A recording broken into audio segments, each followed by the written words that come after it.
By 12:44 p.m., the school grounds had fallen into an eerie silence. No cries for help, no running footsteps, only the occasional scream, cut short before it could echo. The teaching building was bathed in blood, the air thick with death. Qi Lian now stood on the 4th floor, surrounded by 20 skeletal warriors, their iron swords gleaming faintly under dim light. For hours, he had moved upward, floor by floor, corpse by corpse, summoning an army. In this world of the dead, the Necromancer's path revealed its true power. Where others saw ruin, he saw strength. Where others saw corpses, he saw soldiers. And now, only a few beasts more stood between him and level 5, where a new undead unit would be unlocked. The stairwell to the 5th floor was painted in red. Corpses lay scattered, missing limbs, terror frozen on their faces. They had tried to escape. They had failed. Qi Lian sighed. In his past life, he had been like them, waiting for rescue. But rescue never came. Now he seized the moment, before the beasts could grow stronger, before the world turned darker. "Strike while they're weak," he murmured. "Take their heads before they rise again." A corpse beast rushed at them, only to be torn apart by 6 undead. From nearby classrooms, survivors poked their heads out. "Someone's alive. That skeleton army must be his." They rushed toward Qi Lian, crying for help. But he frowned. In his past life, he'd learned well. Saviors die first. These people shouted not to survive, but to drag others down with them. Qi Lian stepped back. 6 skeletal warriors blocked the hallway with raised blades. "Pretty boy, don't be like that. Save us." Qi Lian didn't look back. So cold. "Where's your hero spirit? Jerk." But Qi Lian was gone, already at the next staircase. Helping them only brings more death. On the rooftop of Building B, Liang Chen lay exhausted against the wall. He had stumbled into a golden orb when chaos began, earning a divine talent. The goddess of fortune smiles upon you. By sheer luck, he'd killed a corpse beast and earned fireball spell. But after casting it once, his energy was drained. Now, he lay flat, useless. That was when he saw it. A black-robed figure leading dozens of skeletons, clearing beasts like reaping wheat. That guy. He's a monster. I have to cling to that thigh. But between them stood 3 elite corpse beasts, blocking the stairs. Liang Chen shouted, "Watch out, Bone Bros! There's 3 monsters at the door." But before he could finish, 10 skeletons rushed in like wolves through sheep, slaying the beasts effortlessly. Liang's jaw dropped. This guy is the real deal. I have to follow him, no matter what. How do I cling to the thigh of that mighty warrior? To Liang Chen, the answer was simple. Prove his worth. But for now, all he could do was frown in frustration. Below him, in the lower floors of Building B, several beast creatures still lurked, shouting from 5 stories up. That was far too crass. No, he thought. If I want to win him over, I must show value. Truly. The goddess of fortune smiles upon me. Liang Chen glanced at his interface. Without his rare talent, he would have never obtained such a powerful spell. Fireball. But now his spiritual energy had not fully recovered. Just short of the 2-point requirement, he could force the cast, but the price could be steep. He looked down. In the courtyard below, 20 summoned warriors surrounded the fierce warrior, Qi Lian. Among them, a golden-tinged guardian fought 4 beasts at once, its blade rising and falling like a god of war, and the summoner himself, calmly sipping a drink, admiring the battle like a general. He's not under siege, he's fishing for fools. I need to act now, before I fall behind. Clenching his teeth, Liang Chen recalled his father's words about investing wisely in education. And so, he gambled everything. Arcane syllables spilled from his lips. His hands trembled, body drenched in sweat. With a final breath, a blazing orange fireball the size of a basin burst to life before him. He pointed weakly toward the final beast still standing. The spell flew. Boom! In a blinding flash, the beast was reduced to ashes. Normally, Liang Chen would have shouted, "Awesome!" and struck a pose. But now, his legs failed him. His entire body was limp. "I can't get up," he whispered. Thankfully, the rooftop was secure. As the dust cleared, he saw a flicker of green light. A loot drop.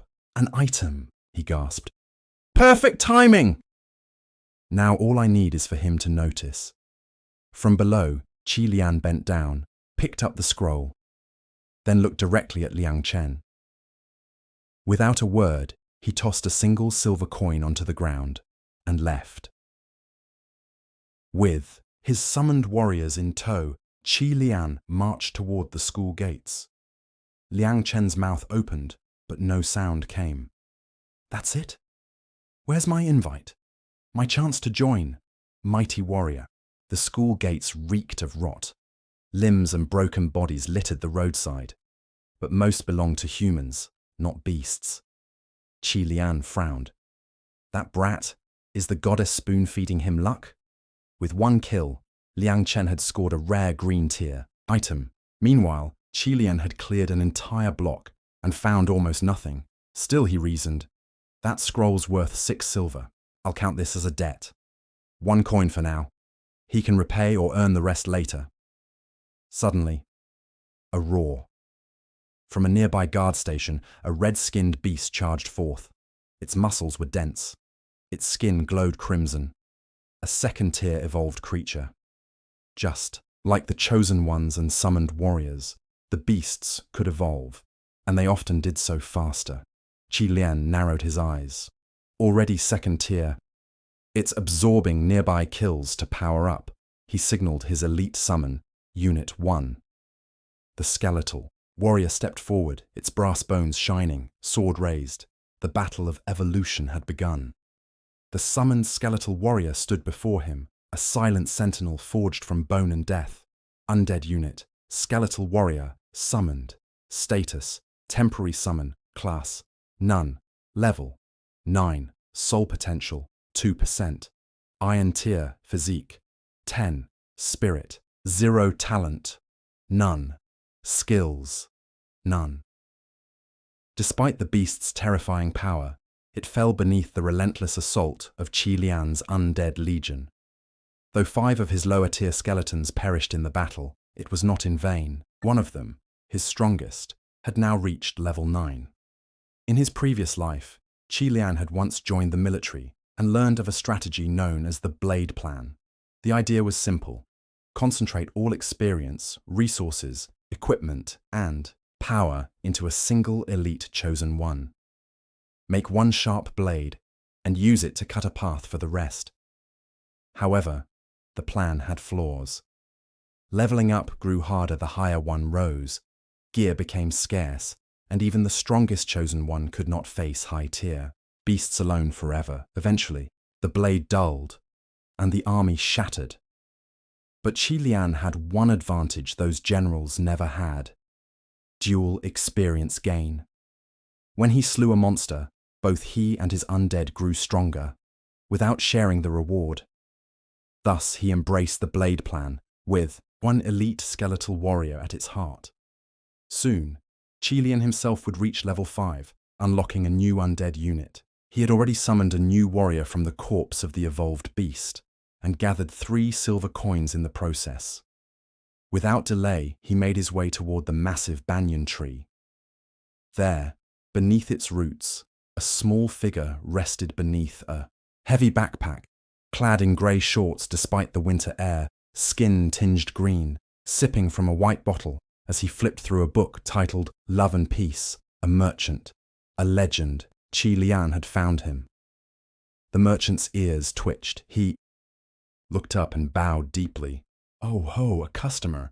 Didn't I say we'd find someone here? And you said I was a fool." He kicked the toad-like creature beside him, who spat out the book and croaked. "Fool! You just got lucky." Qi Lian blinked. So this was the mysterious merchant spoken of in whispers, and his sarcastic toad companion. Without delay, he asked, "What goods do you offer?" "Everything," the merchant grinned. "Items, scrolls, blueprints, potions, you name it, I sell it." Qi Lian crouched, matching the merchant's eye level. "What about that backpack? It's a storage artifact, right? Is it for sale?" The merchant's eyes gleamed. "Oh ho, you've got a sharp eye. Of course it's for sale, if the price is right." Before Qi Lian could respond, the toad piped up again. "Fool," I read in, "the worldly records of notable women, that in the eyes of courtesans, no woman truly refuses a sale, just that the price isn't right." Heelan raised an eyebrow. The logic was questionable. The merchant slapped the toad's head with a loud smack. "Watch your mouth!" He then produced a glowing golden card, presenting it with both hands. "Please accept this VIP discount. Card, 3 50% discounts for your future purchases." Qi Lian blinked. Was this real? He took the card without hesitation. "No offense.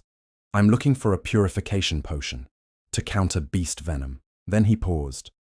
His earlier battles had gone smoothly, but he had underestimated one thing: the enemy's rate of evolution. If beasts evolved faster than expected, thanks to other chosen ones aiding them, he'd need more than brute force. "I'll also take a reconnaissance scroll, something to help me learn their growth patterns."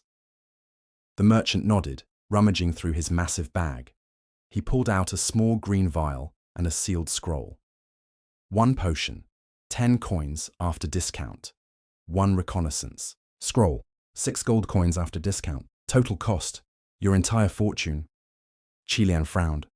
"So that scroll was used?" "Still," he nodded. "Let's deal." He handed over all his coins and a spare blueprint. "Only enough for 1 potion and a recon totem with 17 uses," the merchant said. "Whoa." Qi Lian accepted the items, slightly pained, but satisfied. With this knowledge, he would strike smarter, not just harder. He turned to leave. "One moment," the merchant called.